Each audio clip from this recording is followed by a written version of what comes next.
In this video, we are going to take a look at a problem that companies face in the manufacturing space, and how data analytics with Sparkflows can help. First, we will start by discussing the problem and a solution, and then we will take a look at a fully built example in Sparkflows. We have identified areas that can be improved using new data analytics solutions such as Sparkflows. Most importantly, we will be focusing on defining behavior patterns, cutting the costs of putting models into production, and improving visibility into business processes. Now that we have identified the issues we want to solve using data analytics, we need tools and a platform to build and execute.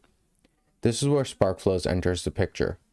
Sparkflows gives users of all capabilities, from data engineers to business users, the ability to build what they need. For this case study, we will be focusing on water consumption.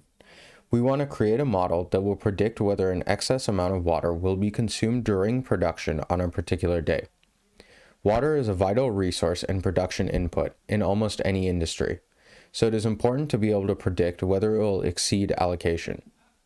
Being able to predict excess usage enables better production planning and avoids unpredictability in the supply chain.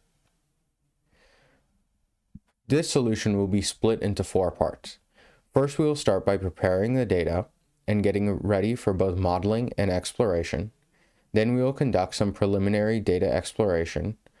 Then we will move on to our logistic regression modeling. And finally, we will wrap up by focusing on reporting and how we can make our results more usable to others.